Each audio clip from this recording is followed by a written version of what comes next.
Hello friends, welcome to my YouTube channel. So guys, मैं पहले ही clear कर देना चाहता हूं कि आज आप लोगों का दिल्ली पुलिस कांस्टेबल का कोई भी एग्ज़ाम नहीं है।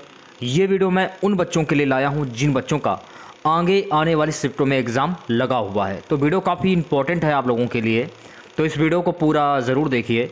वीडियो अच्छा लगे तो प्लीज़ वीडियो को लाइक और शेयर जरूर करें। चैनल पर पहली बार विजिट कर रहे हैं तो चैनल को सब्सक्राइब करके नोटिफिकेशन बेल ऑन करना ना भूलें।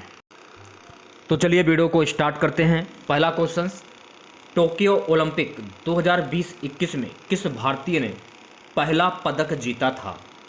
टोक्यो ओलंपिक 2020-21 में मीराबाई चानू ने पहला पदक अपने नाम किया था। मीराबाई चानू ने महिलाओं के 49 किलोग्राम वर्ग में रजत पदक के साथ टोक्यो 2020 से भारत का पहला पदक दिलाया। वहीं नीरज चोपड़ा ने स्वर्ण पदक हासिल किया। भारत की वेट लिफ्टर मीराबाई चानू ने टोक्यो 2020 ओलंपिक में महिलाओं के 49 किलोग्राम में रजत पदक के साथ भारत का पदक खाता खोला। ये भारत का टोक्यो ओलंपिक में यह पहला पदक था। नेक्स्ट क्वेश्चन देखिएगा। क्वेश्चन है कि मोहनजोदड़ो के विशाल स्नानगार की खुदाई कहाँ हुई थी? तो मोहनजोदड़ो के विशाल स्नानगार की खुदाई जो है ना, पाकिस्तान के सिंध के लरकाना जिला में हुई थी। महत्वपूर्ण फैक्ट जान लीजिए। मोहनजोदड़ो से विशाल स्नानगार की खुदाई की गई थी। मोहनजोदड़ो वर्तमान में पाकिस्तान में सिंधु नदी पर स्थित सबसे विशाल हड़प्पा स्थल था। विशाल स्नानगार हड़प्पा सभ्यता की सबसे बड़ी इमारत थी, जिसे सिंधु सभ्यता के रूप में भी जाना जाता है। खुदाई करने वालों में राखलदास बनर्जी 1922, मैके 1927 और व्हीलर 1930 शामिल थे। तो यह भी फैक्ट आपको ध्यान में रखना है। अगला क्वेश्चन देखेगा, प्यादा किस खेल से संबंधित है? देखिए, प्यादा जो है ना, ये शतरंज से संबंधित है। किससे संबंधित है? शतरंज। गम्बिट, बिशप, चेकमेट, ये शतरंज खेल से संबंधित है। ये सारे फैक्ट आपको ध्यान में रखने हैं। गैबिट, बिशप, चेकमेट, ये शतरंज के खेल से संबंधित है। नेक्स्ट क्वेश्चन देखेगा। क्वेश्चन है, भरतनाट्यम की उत्पत्ति किस राज्य से हुई है? देखिए, भरतनाट्यम की उत्पत्ति जो है ना, तमिलनाडु राज्य से हुई है। कहाँ से हुई है? तमिलनाडु। भरतनाट्यम की उत्पत्ति तमिलनाडु से हुई है। भरतनाट्यम सबसे पुराना भारतीय शास्त्रीय नृत्य है और इसकी उत्पत्ति भारत के तमिलनाडु राज्य में सैकड़ों साल पहले हुई थी। अब कुछ नृत्य हैं और उनकी उत्पत्ति है, जैसे कि भरतनाट्यम की उत्पत्ति तमिलनाडु से हुई है। कथक की उत्पत्ति उत्तर पश्चिम और मध्य भारत से हुई है। कथकली की उत्पत्ति केरल से हुई है। कुचिपुड़ी की उत्पत्ति आंध्र प्रदेश से हुई है। ओडिसी की उत्पत्ति ओडिशा से हुई है। मणिपुरी की उत्पत्ति मणिपुर से हुई है। मोहिनी अष्टम की उत्पत्ति केरल से हुई है। शास्त्रीय नृत्य की उत्पत्ति असम से हुई है। तो ये सारे फैक्ट आपको ध्यान में रखने हैं, क्योंकि हर शिफ्ट में यहां से एक क्वेश्चन जरूर पूछा जाएगा। अगर आप लोगों ने 14 नवंबर को एग्जाम दिया होगा फर्स्ट शिफ्ट में, तो ये 14 नवंबर वाले फर्स्ट शिफ्ट वाले ये क्वेश्चन हैं। ठीक है, एक क्वेश्चन ये पूछा गया था, अलौह धातुओं का मिलान करने वाला क्वेश्चन पूछा गया था। नेक्स्ट क्वेश्चन देखेगा, नई आर्थिक नीति किस प्रधानमंत्री के शासनकाल में लागू हुई थी? तो देखिए, नई आर्थिक नीति जो है ना, पीवी नरसिम्हा राव के शासनकाल में हुई थी 1991 में। आर्थिक सुधार 1991 संरचनात्मक समायोजन कार्यक्रम के रूप में शुरू किए गए थे और इसे तत्कालीन प्रधानमंत्री नरसिम्हा राव ने शुरू किया था। नेक्स्ट क्वेश्चन देखेगा, 2011 की जनगणना के अनुसार सबसे साक्षरता वाला राज्य कौन सा है? 2011 की जनगणना के अनुसार सबसे साक्षरता वाला राज्य है केरल। कौन सा है? केरल। केरल ने 93.91% साक्षरता दर के साथ शीर्ष पर रहकर अपना स्थान बरकरार रखा है। केरल के बाद आ जाता है लक्षद्वीप, इसकी साक्षरता दर है 92.28% और इसके बाद है मिजोरम, इसकी साक्षरता दर है 91.58% है। 63.82% साक्षरता दर के साथ बिहार देश में सबसे आखिरी पायदान पर। तो पेपर में अगर पूछा जाए कि साक्षरता दर के साथ सबसे आखिरी पायदान पर कौन है? तो वो है बिहार। बिहार से पहले अरुणाचल प्रदेश 66.95% और राजस्थान 67.06% है। तो ये भी आपको फैक्ट ध्यान में रखना है। पंचवर्षीय योजना से काफ़ी क्वेश्चंस पूछे जा रहे हैं। तो अगर आपका अगले शिफ्ट में अगर एग्जाम लगा हुआ है, किसी भी शिफ्ट में एग्जाम लगा हुआ है अगर आपका, तो पंचवर्षीय से क्वेश्चन जरूर देख लीजिए आप लोग, ठीक है। अगला क्वेश्चन देखेगा, मगध का पहला शासक कौन था? देखिए मगध का पहला शासक था बिंबिसार। कौन था? बिंबिसार। हर्यका राजवंश की स्थापना बिंबिसार ने की। तो हर्यका राजवंश की स्थापना किसने की थी? बिंबिसार ने की। तो ये भी आपको ध्यान में रखना है। हम लोग से जीके को क्वेश्चन देखेंगे। एक क्वेश्चन देखिए आग्नेय चट्टान से पूछा गया था। तो आपको ध्यान रखना है कि चट्टानें कुल जो हैं वो 3 प्रकार की होती हैं। कौन कौन सी होती हैं? आग्नेय चट्टान, अपसादी चट्टानें, रूपांतरी चट्टानें। तो यहां पर बात हो रही है आग्नेय चट्टानें। तो आग्नेय चट्टानें तब बनती हैं जब गर्म पिघली हुई चट्टान क्रिस्टलीकृत हो जाती है और जम जाती है। नेक्स्ट क्वेश्चन देखेगा, पंजाब के मुख्यमंत्री हरियाणा के मुख्यमंत्री कौन है? देखिए पंजाब के मुख्यमंत्री भगवंत मान है और हरियाणा के मुख्यमंत्री हैं खट्टर, मनोहर लाल खट्टर। एक क्वेश्चन देखिए कंप्यूटर से पूछा गया था, शायद टीसीपी था, आईपी मॉडल था। तो अगर आप एग्जाम आपका लगा हुआ है किसी भी शिफ्ट में, तो टीसीपी मॉडल और आईपी मॉडल से क्वेश्चन देख लीजिए आप लोग। नेक्स्ट क्वेश्चन देखेगा, लोकमान्य तिलक पुरस्कार 2023 किसे मिला है? तो लोकमान्य तिलक पुरस्कार 2023 जो है ना नरेंद्र मोदी को मिला है। किसे मिला है? नरेंद्र मोदी। 1 अगस्त 2023 को लोकमान्य तिलक की 103वीं पुण्य तिथि पर तिलक स्मारक मंदिर ट्रस्ट हिंद स्वराज संघ प्रधानमंत्री नरेंद्र मोदी को प्रतिष्ठित लोकमान्य तिलक राष्ट्रीय पुरस्कार से सम्मानित करेगा। WRAP की शॉर्टकट की पूछी गई थी। नेक्स्ट क्वेश्चन देखेगा, बीरबल के बचपन का क्या नाम? देखिए बीरबल के बचपन का नाम था महेश दास। क्या था? महेश दास। इनका असली नाम था महेश दास। सम्राट ने उन्हें बीरबल की उपाधि से सम्मानित किया था। अनुच्छेद से भी क्वेश्चंस पूछे जा रहे हैं। अगर आपका किसी भी शिफ्ट में एग्जाम लगा हुआ है तो अनुच्छेद से क्वेश्चंस जरूर देख लीजिए। क्वेश्चन अनुच्छेद से पूछा गया था, अनुच्छेद 143। तो अनुच्छेद 143 में क्या है? राष्ट्रपति के पास सर्वोच्च न्यायालय के प्रश्नों को संबोधित करने की शक्ति है, जिसे वह लोक कल्याण के लिए महत्वपूर्ण मानते हैं। नेक्स्ट क्वेश्चन देखिए पूछा गया था, प्लेइंग टू विन बुक यानी प्लेइंग टू विन बुक के लेखक कौन है? Roger Martin. कौन है? Roger Martin. एक क्वेश्चन देखिए IBA महिला बॉक्सिंग से क्वेश्चन पूछा गया था। क्वेश्चन क्या पूछा गया था वो खैर हमको नहीं मिल पाया है। अगला क्वेश्चन पूछा गया था, असम वैभव पुरस्कार 2023 किसे मिला? देखिए असम वैभव पुरस्कार 2023 जो है ना डॉक्टर तपन साइकिया को मिला। किसे मिला? डॉक्टर तपन साइकिया। नेक्स्ट क्वेश्चन देखिएगा, G20 समिति कहां पर हुई थी? देखिए G20 समिति जो है ना ये नई दिल्ली में हुई थी। 18वां G20 शिखर सम्मेलन 9-10 सितंबर 2023 के दौरान नई दिल्ली के भारत मंडपम में सफलतापूर्वक आयोजित किया गया। अगला क्वेश्चन देखिए, कलानिधि पुरस्कार 2023 किसे मिला? देखिए कलानिधि पुरस्कार 2023 बॉम्बे जयश्री को मिला। किसको मिला है? बॉम्बे जयश्री। प्रसिद्ध कर्नाटक गायक पद्मश्री पुरस्कार से सम्मानित बॉम्बे जयश्री को संगीत अकादमी द्वारा 2023 के संगीत कलानिधि पुरस्कार के लिए चुना गया है। नृत्य के लिए नृत्य कलानिधि पुरस्कार बसंत लक्ष्मी नरसिम्हाचारी को दिया गया है। नेक्स्ट क्वेश्चन देखिएगा, सांची स्तूप में कितने तोरण? देखिए सांची स्तूप में कुल 4 तोरण। कितने तोरण है? 4 तोरण। एक क्वेश्चन देखिए बाण गंगा से पूछा गया था कि बाण गंगा महोत्सव। तो देखिए बाण गंगा महोत्सव जो है ना ये मुंबई में मनाया जाता है। कहाँ है? मुंबई। बाण गंगा उत्सव मुंबई के मालाबार हिल्स में मनाया जाता है। तो आपको ध्यान रखना है कहाँ मनाया जाता है? मालाबार हिल्स में। यह एक वार्षिक संगीत समारोह है जो 2 दिनों के लिए विशेष रूप से मुंबई महाराष्ट्र में मालाबार हिल्स में मनाया जाता है। अनुच्छेद 24 और अनुच्छेद 18 से भी क्वेश्चंस पूछे गए हैं। अनुच्छेद से काफ़ी क्वेश्चंस पूछे जा रहे हैं। कल आप लोगों का एग्जाम था तो अनुच्छेद से काफ़ी क्वेश्चन पूछे गए हैं। तो अगर आप लोगों का किसी भी शिफ्ट में एग्जाम लगा हुआ है तो अनुच्छेद एक बार जरूर देख लीजिए आप लोग। अनुच्छेद 24 में क्या है? कारखानों आदि में बालकों के नियोजन का प्रतिषेध। अनुच्छेद 18 में क्या है? अनुच्छेद 18 में राज्य को किसी भी उपाधि प्रदान करने से रोकता है। नेक्स्ट क्वेश्चन देखिए पूछा गया था, अलाउद्दीन खिलजी का कार्यकाल क्या? देखिए अलाउद्दीन खिलजी का कार्यकाल है 1296 से 1316। कितना है? 1296 से 1316। 1296 से 1316 तक शासन करने वाले अलाउद्दीन खिलजी भारत में दिल्ली के खिलजी वंश का दूसरा सुल्तान था। उन्होंने लगभग 20 वर्षों तक शासन किया था। अपने शासनकाल के दौरान उन्होंने राजस्व, मूल्य नियंत्रण और समाज से संबंधित कई महत्वपूर्ण प्रशासनिक परिवर्तन किए।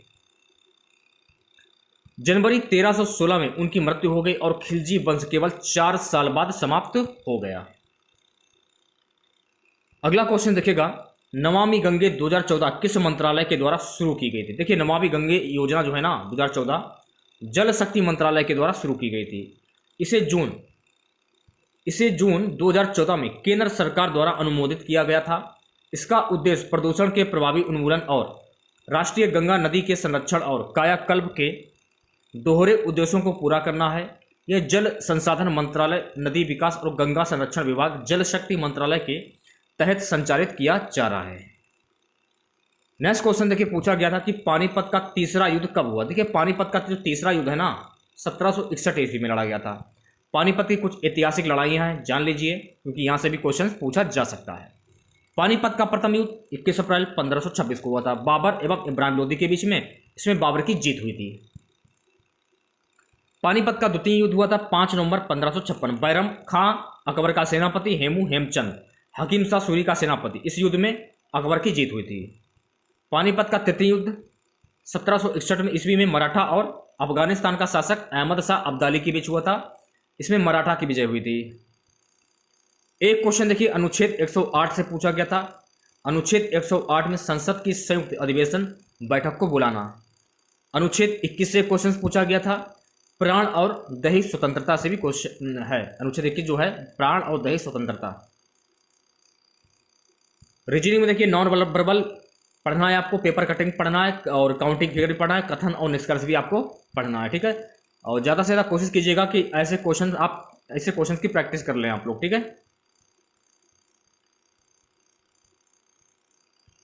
ये जो पेपर है ना 14 नवंबर को जो आपका एग्जाम हुआ है सेकंड शिफ्ट में, ये वो पेपर है। देख लीजिए कैसे क्वेश्चन पूछे गए हैं, क्योंकि इनमें से ही क्वेश्चन ज़्यादातर रिपीट हो रहे हैं। अगर आप लोग एग्जाम दे रहे होंगे तो आप लोगों को पता होगा कि अनुच्छेद से सबसे ज़्यादा क्वेश्चन यहीं से रिपीट हो रहे हैं। क्वेश्चन है कि इनमें से अमेरिका के संविधान से क्या लिया गया है? अमेरिका के संविधान से मौलिक अधिकारों को लिया गया है। देखिए मौलिक अधिकारों का वर्णन भारतीय संविधान के अनुच्छेद 12 से 35 भाग 3 में किया गया है। यह अमेरिका के संविधान से ली गई विशेषता है। संपत्ति के अधिकार अनुच्छेद 31 को 44वें संशोधन अधिनियम 1978 द्वारा मौलिक अधिकारों की सूची से हटा दिया गया है। अब देखिए कुछ मौलिक अधिकार दिए गए, इनके बारे में जान लीजिए।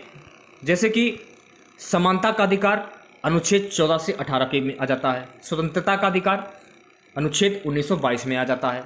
शोषण के विरुद्ध अधिकार अनुच्छेद 23 से 24 में आ जाता है। धर्म की स्वतंत्रता का अधिकार अनुच्छेद 25 से 28 के बीच में आ जाता है। सांस्कृतिक और शैक्षिक अधिकार अनुच्छेद 29 से 30 के बीच में आ जाता है। संवैधानिक उपचार का अधिकार अनुच्छेद 32 में आ जाता है। तो ये सारे फैक्ट आपको ध्यान में रखने हैं, ठीक है। नेक्स्ट क्वेश्चन देखिएगा। क्वेश्चन क्या है, सत्यमेव जयते ये कहाँ से लिया गया? देखिए सत्यमेव जयते जो है ना ये मुंडको उपनिषद से लिया गया है। महत्वपूर्ण फैक्ट जान लेते हैं। भारत की स्वतंत्रता के बाद सत्यमेव जयते को भारत के राष्ट्रीय आदर्श वाक्य के रूप में अपनाया गया। ये राष्ट्रीय प्रतीक के आधार पर देवनागरी लिपि में अंकित है। ये भी फैक्ट आपको ध्यान रखना है। प्रतीक और शब्द सत्यमेव जयते सभी भारतीय मुद्रा के एक तरफ अंकित हैं। देखिए डाइस की प्रैक्टिस कर लीजिएगा। रीजनिंग में डाइस के क्वेश्चन भी पूछे जा रहे हैं, सिटिंग अरेंजमेंट से भी क्वेश्चंस पूछे जा रहे हैं। दोनों की प्रैक्टिस कर लीजिएगा आप लोग। अगला क्वेश्चन, भजन सोपरी किस घराने से संबंधित है? देखिए भजन सोपरी जो है ना ये सोपियाना घराना से संबंधित है और ये संतूर वादक से संबंधित है। नेक्स्ट एक्स्ट्रा फैक्ट जान लीजिए भजन सोपारी के बारे में। भजन सोपेरी एक भारतीय वादक थे, वह संतूर वादक थे। 2 जून 2022 को उनका निधन हो गया। भजन सोपोरी भारतीय शास्त्रीय संगीत के सुफियाना घराने से संबंधित थे। सोपोरी को 1992 में संगीत नाटक अकादमी पुरस्कार, 2004 में पद्मश्री और 2009 में बाबा अलाउद्दीन खान पुरस्कार से सम्मानित किया गया था। पंडित शिव कुमार शर्मा राहुल शर्मा, तरुण भट्टाचार्य, अभय सुपुरी कुछ प्रसिद्ध वादक, संतूर वादक हैं। तो ये सारे फैक्ट आपको ध्यान में रखने हैं। देखिए एशियन गेम से भी क्वेश्चन देख लीजिएगा आप लोग, एशियन गेम से भी क्वेश्चन पूछे जा रहे हैं। नेक्स्ट क्वेश्चन देखिएगा, सास बहु मंदिर ये कहाँ पर स्थित है? तो सास बहु मंदिर जो है ना ये उदयपुर में स्थित है। निर्माण काल इसका जो है वो है 10वीं सदी। समर्पित देव भगवान विष्णु बना है मंदिर ये। और सास बहु मंदिर को सशस्त्र बाहु मंदिर के नाम से भी जाना जाता है। एक देखिए, एक सास बहू का मंदिर जो है वो राजस्थान में है, और एक सास बहू का जो मंदिर है ना वो मध्य प्रदेश में है, ग्वालियर में। और इसे आप बोल सकते हैं सशस्त्र बाहु मंदिर। मध्य प्रदेश के ग्वालियर शहर में ग्वालियर किले के पूर्वी भाग में स्थित है। अगर ऑप्शन में अगर राजस्थान हो या मध्य प्रदेश हो तो आप दोनों में से आप एक चुन सकते हैं, क्योंकि अगर ऑप्शन में राजस्थान होगा तो मध्य प्रदेश नहीं होगा, अगर मध्य प्रदेश होगा तो राजस्थान नहीं होगा। अगर आप पेपर देने के लिए जा रहे हैं तो नदियों से भी क्वेश्चन देख लीजिए। एक क्वेश्चन था गंगा गोदावरी की सहायक नदी से, क्वेश्चन पूछा गया था। आईपीएल 2023 होगा, थोड़ा सा मिस्टेक हो गया है, आईपीएल 2023 ये होगा, ठीक है। आईपीएल 2023 की विजेता टीम है Chennai Super Kings. Indian Premier League IPL 2023 का समापन चेन्नई सुपर किंग्स के साथ अहमदाबाद के नरेंद्र मोदी स्टेडियम में गत चैंपियन गुजरात टाइटंस को हराकर ट्रॉफी उठाने के साथ हुआ। इंडियन प्रीमियर लीग आईपीएल 2023 भारतीय क्रिकेट कंट्रोल बोर्ड बीसीसीआई द्वारा स्थापित पेशेवर ट्रॉफी T20 क्रिकेट लीग का 16वां संस्करण था। इसमें देखिए सुमन गिल ने ऑरेंज कैप 890 का पुरस्कार जीता। मोहम्मद शमी ने पर्पल कैप 28 विकेट लिए थे उन्होंने पर्पल कैप जीता है। फाफ डू प्लेसिस ने सीजन का सबसे लंबा छक्का 115 मीटर का पुरस्कार जीता। सुमन गिल ने सर्वाधिक चौके 84 का पुरस्कार जीता। यशस्वी जायसवाल ने emerging player of the year का पुरस्कार जीता। तो ये सारे फैक्ट आपको ध्यान में रखने, क्योंकि यहाँ से क्वेश्चन एक जरूर पूछा जाएगा। नेक्स्ट क्वेश्चन देखिएगा, 17वां संविधान संशोधन किससे संबंधित है? 17वें संवैधानिक संशोधन द्वारा पुडुचेरी विधानसभा के निर्वाचित सदस्यों को भारत के राष्ट्रपति के निर्वाचक मंडल में शामिल किया गया। अगला क्वेश्चन देखिएगा सभी बच्चे, शिक्षा का अनुच्छेद किससे संबंधित है? तो शिक्षा का जो अनुच्छेद है ना आर्टिकल 21A से संबंधित है। अनुच्छेद 21A शिक्षा का अधिकार प्रदान करता है। यह 6 से 14 वर्ष की आयु के प्रत्येक बच्चे को मुफ्त और अनिवार्य शिक्षा देता है। इसे 86वें संशोधन 2002 में जोड़ा गया था। शिक्षा का अधिकार अप्रैल 2010 में मौलिक अधिकार बन गया। अगला क्वेश्चन देखिएगा, काला सागर किस महासागर में स्थित है? तो काला सागर जो है ना ये अटलांटिक महासागर में स्थित है। पेपर में अगर पूछा कि किस देश की सीमा जो है इसके जो काला सागर इससे लगती है, सही जवाब हो जाएगा यूक्रेन। काला सागर एजियन सागर के माध्यम से भूमध्य सागर से मिलता है। तो ये भी फैक्ट आपको ध्यान रखना है। हाँ, दूसरी बात ये कंप्यूटर में माइक्रोसॉफ्ट वर्ड से 2010 से भी क्वेश्चन पूछे जा रहे हैं। ओजोन लेयर का मॉलिक्यूलर मास क्या होता है? 48 mmm, 48/m/m। नेक्स्ट क्वेश्चन देखिए, मुखौटा नृत्य कहाँ पर है? देखिए मुखौटा नृत्य जो है ना अरुणाचल प्रदेश, और मुखौटा नृत्य का संबंध कथकली नृत्य से है। तो ये भी आपको ध्यान में रखना है। नेक्स्ट क्वेश्चन देखिएगा, लघु संविधान किसे कहते हैं? तो लघु संविधान 42वां संविधान संशोधन को कहते हैं। 42वें संविधान संशोधन अधिनियम को लघु संविधान के रूप में जाना जाता है, क्योंकि इसने संविधान में बड़े बदलाव किए हैं। संविधान 40वां संशोधन अधिनियम 1976 राष्ट्रीय आपातकाल के दौरान भारतीय राष्ट्रीय कांग्रेस सरकार द्वारा इंदिरा गांधी के नेतृत्व में आया था। तो ये भी आपको ध्यान में रखना है। टेलीफोन लाइन किस मॉडल पर आधारित है? ये क्वेश्चन पूछा गया था। बाबर का प्रथम युद्ध पानीपत की जो पहली लड़ाई हुई थी 1526 में, बाबर का प्रथम युद्ध था। पानीपत का जो प्रथम युद्ध हुआ था 1526 में पानीपत के निकट लड़ा गया था। पानीपत वह स्थान है जहां 12वीं शताब्दी के बाद से उत्तर भारत पर नियंत्रण को लेकर कई निर्णायक लड़ाइयां लड़ी गई। पानीपत के प्रथम युद्ध में भारत में मुगल साम्राज्य की नींव रखी गई। पानीपत का प्रथम युद्ध जहीर उद्दीन बाबर और दिल्ली के लोधी वंश के सुल्तान इब्राहिम लोधी के बीच लड़ा गया था। इस युद्ध में जहीर उद्दीन बाबर ने लोधी को परास्त किया था। बुझे हुए चूने का रासायनिक सूत्र क्या होता है? CaOH2। तालीकोटा का युद्ध, ये भी देख लीजिए, 1565 में हुआ था। तालीकोटा की लड़ाई विजयनगर साम्राज्य और दक्कन के सल्तनत के बीच लड़ी गई थी। इसमें दक्कन सल्तनत की संयुक्त सेना ने विजयनगर की सेना को विनाशकारी पराजय दी थी। मुस्लिम लीग की स्थापना कब हुई थी? 1906 में ढाका, बांग्लादेश में। अखिल भारतीय मुस्लिम लीग की स्थापना 30 दिसंबर 1906 को ढाका के नवाब सलीम उल्लाह खान के नियंत्रण में एक सम्मेलन में हुआ। इस लीग का गठन 1907 में कराची, पाकिस्तान में किया गया था। इसका पहला अधिवेशन 1907 में कराची में हुआ था। अखिल भारतीय मुस्लिम लीग के प्रथम अधिवेशन की अध्यक्षता जो है वो आगा खान ने की थी। तो ये भी फैक्ट आपको ध्यान रखना है। मुस्लिम लीग ने बंगाल के विभाजन का समर्थन किया था। सामन कमीशन का गठन से क्वेश्चन पूछा गया था, देख लीजिएगा। भारत का सबसे लंबा समुद्री पुल कौन सा है? Harbour link, Mumbai. देश का सबसे लंबा समुद्री पुल Mumbai trans harbour link 22 kilometre लंबा 6 लेन का पुल है। देखिए, एक क्वेश्चन जो है ना आर्टिकल 78 से पूछा गया था। तो आर्टिकल 78 में क्या है? भारत के संविधान का अनुच्छेद 78 भारत के प्रधानमंत्री के कर्तव्यों को विश्लेषित करता है। 49वीं G7 बैठक कहाँ पर हुई थी? हिरोशिमा, जापान में। टोक्यो में देखिए 1979 और 1986 और 1993 में 3 बार G7 शिखर सम्मेलन की मेजबानी की थी। लंदन ने 1977, 1984, 1951 में 3 बार G7 शिखर सम्मेलन की मेजबानी की। 66वां G7 शिखर सम्मेलन कोविड-19 मुद्दों के कारण रद्द कर दिया गया था। 47वां G7 शिखर सम्मेलन यूनाइटेड किंगडम में आयोजित किया गया था। 48वां G7 शिखर सम्मेलन जर्मनी में हुआ था। और 49वां G शिखर सम्मेलन जो है ना जापान में हुआ था। और 50वां G7 जो है ये शिखर सम्मेलन ये इटली में होगा। जो 7वां होगा 50वां। नेक्स्ट क्वेश्चन देखिएगा, कौन सा देश SCO में शामिल हुआ है? ईरान। SCO समूह में अब चीन, Bharat, Iran, Kazakhstan, Kyrgyzstan, Pakistan, रूस, तजाकिस्तान और उज्बेकिस्तान शामिल हैं।